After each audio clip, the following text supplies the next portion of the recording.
This is the Khmer Times News. My name is Paolo Bonini, and these are your headlines.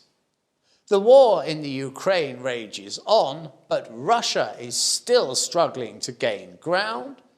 Bird flu seems to be under control, but the WHO is extremely worried about Cambodia.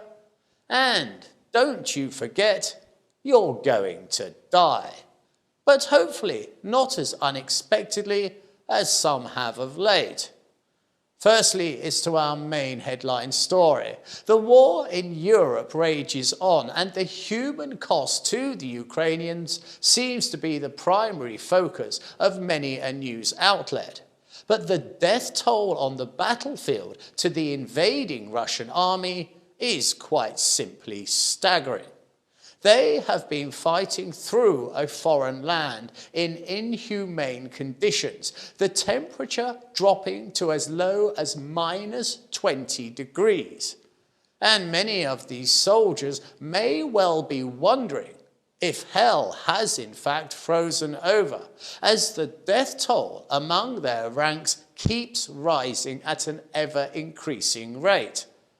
The Russian bear is still lashing out at the town of Bakhmut, a town of a very little strategic importance that it wishes to capture so it can at long last claim a victory in a war that has seen little success for the Russians.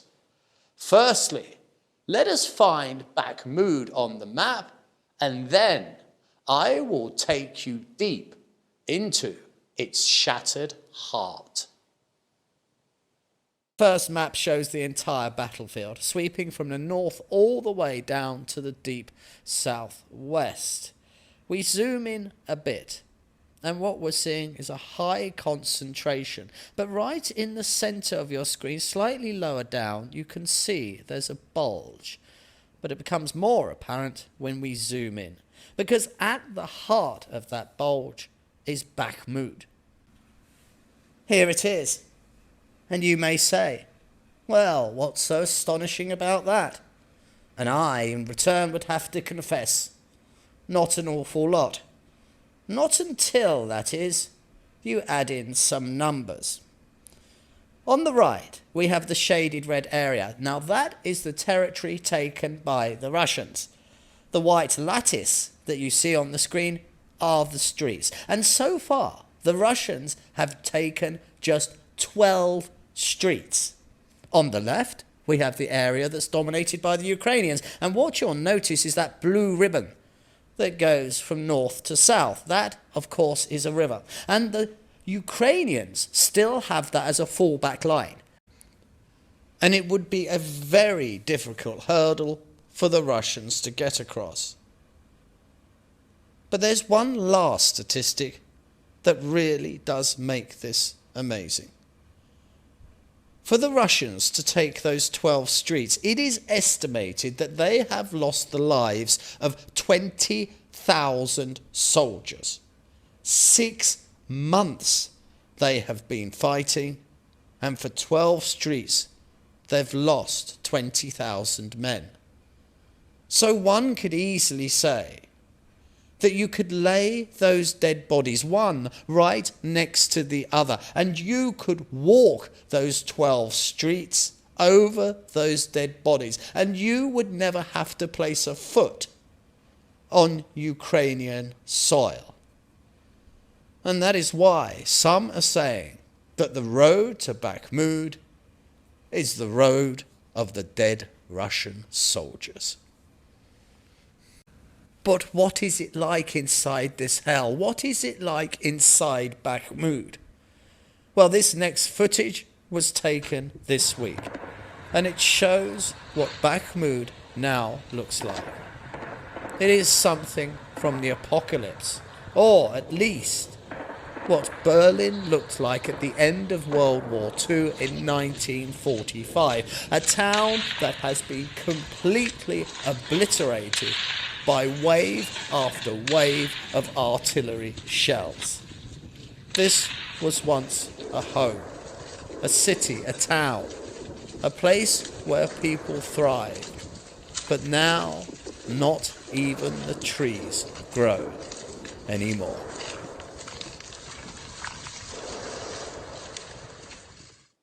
There are growing fears of a bird flu pandemic as scientists at Ground Zero in Cambodia find that the virus has evolved into infecting human cells. It was this recent variant that claimed the life of a schoolgirl in Cambodia, and it would appear that the virus has evolved to better infect human cells, which is exceedingly worrying. Initial reports show that this new strain seems to be more deadly than ever, but it also shows that person-to-person transmission at current is exceedingly rare. But the real fear is it will mutate just as COVID did, and with a 60% death rate, that could be as apocalyptic as any great plague man has ever seen. Scientists on the ground who made the discovery said the finding needs to be treated with the utmost concern. They added that there were some indications that the virus had already gone through a human and picked up the new mutations before infecting the young girl. The 12-year-old girl from Phra Veng province last week became the first victim of H5N1 in 2023.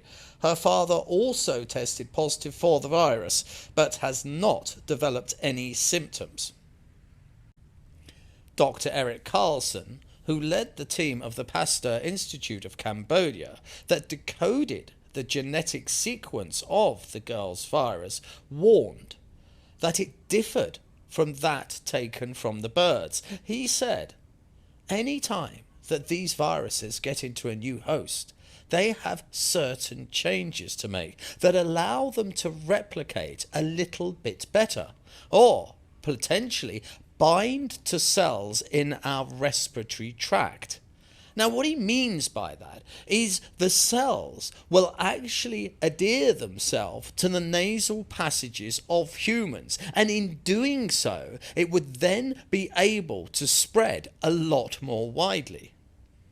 And for many, that could become a nightmare scenario. The strain in its current form, though, is unlikely to cause a major outbreak. Widespread transmissions would require that mutation to allow it to bind to receptors found in cells in the nose.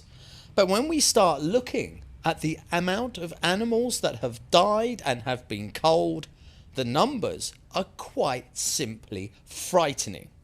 So far, more than 15 million animals have been struck down and killed by the virus itself, while the governments have collectively culled more than 200 million worldwide to curb the virus from spreading, including 58 million animals in the US alone. Many are deeply concerned. And even the WHO are calling the situation in Cambodia worrying. We at the Khmer Times studio have been highlighting the desperate situation of the endangered dolphins of the Mekong. Their plight was exceedingly tragic, and all that heard of their woeful tale of how it was that these gentle creatures of the Mekong were being caught up in fishers' nets and dying needlessly. The story moved many with their tragic tale as they edged ever closer to extinction, knowing that when the final dolphin had been killed, there would be nothing but some footage and a handful of photos of what was once a noble animal. Well, now the tide has turned in their favour, as the government has just issued a sub-decree that will protect the dolphins, and that now tragic tale has become one of hope. Some 621 square kilometres of the Mekong River have been designated as a sanctuary for dolphins to protect and conserve these intelligent and playful creatures that may well become a huge pull for tourists if cared for correctly. The new government sub-decree provides 35 kilometres of the Mekong River in Stung Treng province and 85 kilometres in Karachi province as a sanctuary to shelter the marine mammals from further devastation. Of the 621 square kilometres of dolphin protected area, 216 of those square kilometres serves as a permanent core conservation area, while 400 plus square kilometres of the sanctuary is for habitat, migration, foraging and reproduction.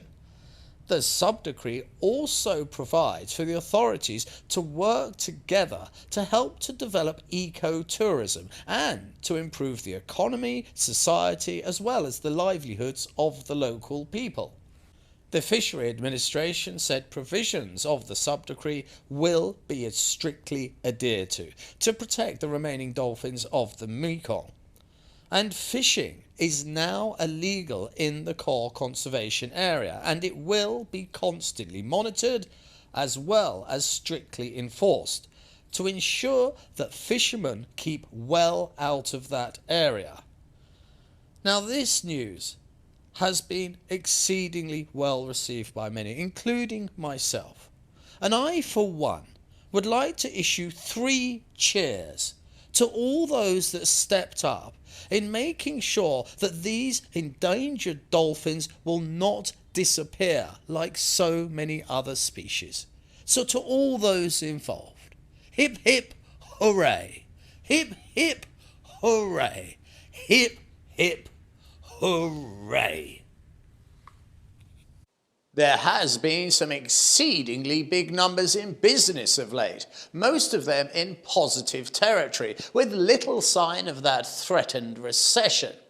And Cambodia's manufacturing output has hit a whopping $15.8 billion in 2022. Now, this is invaluable to stabilise the economy.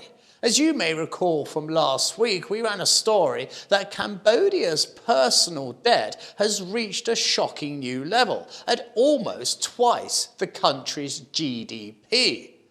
But with nearly $16 billion in trade exports, that helps to stabilise the economy, as the growth in exports has increased by a stunning 83% in a single year, meaning that plenty more money is to flow into the kingdom's economy.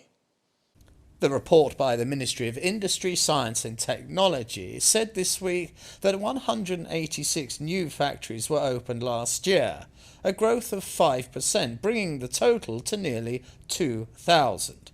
The registered manufacturing factories had a total investment value of $16.5 billion, and that is up 21% compared to last year, the ministry said.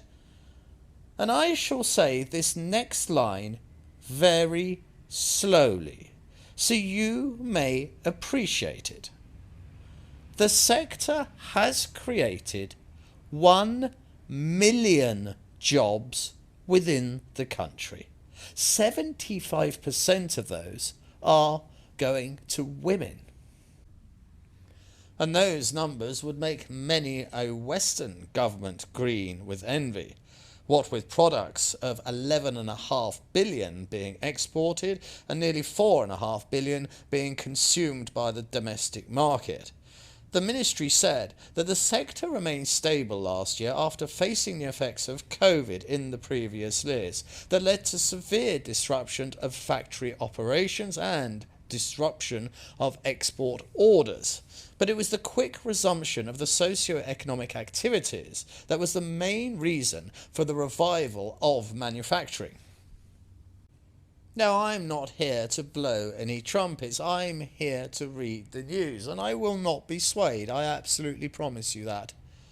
But one has to stand back and admire an 83% increase in exports, and a staggering 1 million people now employed. That is truly a remarkable feat, and could potentially get a hip hip hooray.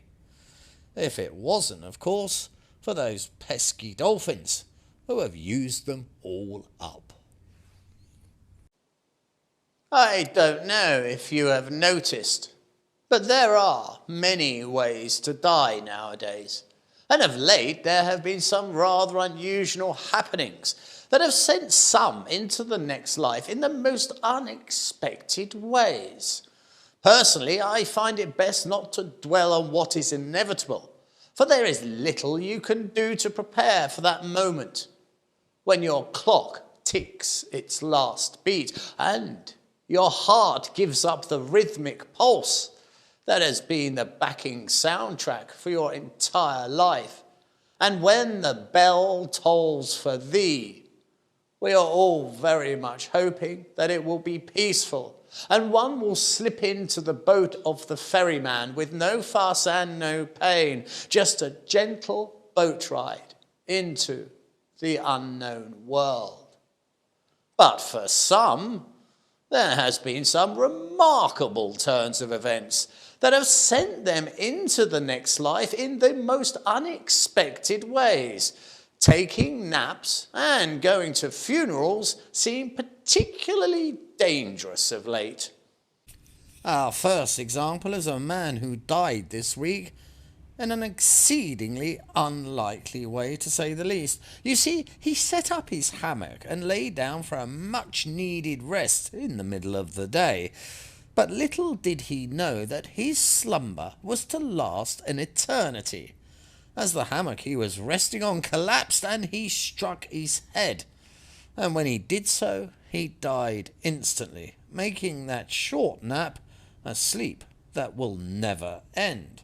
But if you think that is odd, how about this next man, who went to a funeral in Battambang, and it turned out it was his own funeral he was attending.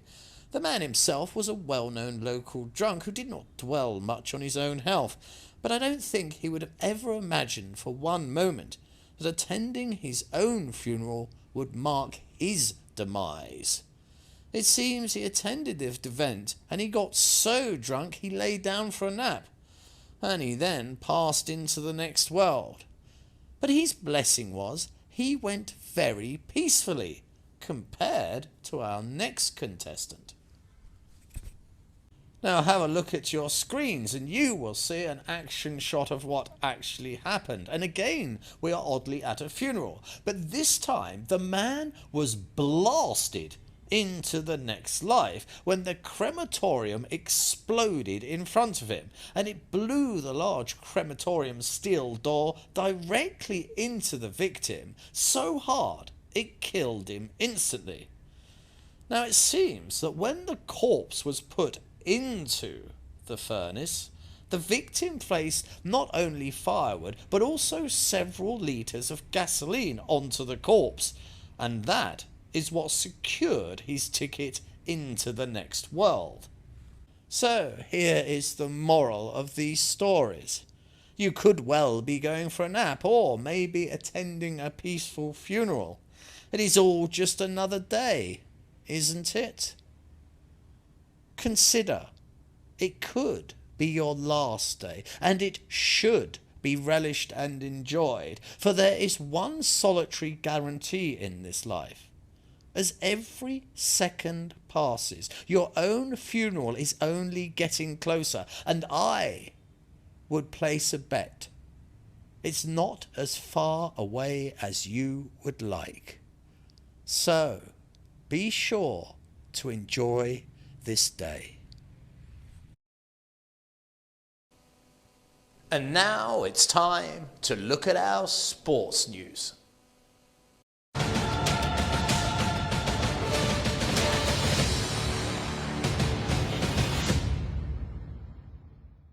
Okay, and here are your sports results from the Premier League for the last batch. And oddly enough, I'm wearing makeup to do this segment.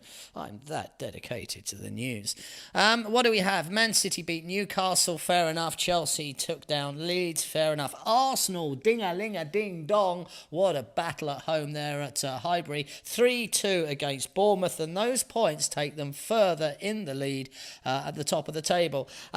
We look to our adopted team, Nottingham Forest, and they got 2 goals, which is unbelievable for them. But unfortunately, so did the other team, Everton. So, no fireworks this week. It's time to have a look ahead and see what the weather has in store for us next week. Let's bang the gong and get it on with the jolly old weather. And what we have is a beauty right across the board. Sunshine, a little bit of shower, the humidity at a gentle 40%, the wind little more than a breeze to caress your beautiful face, and 0 chance of rain. The weather doesn't get any better than this. So if you're not planning a trip this weekend, you should well do that.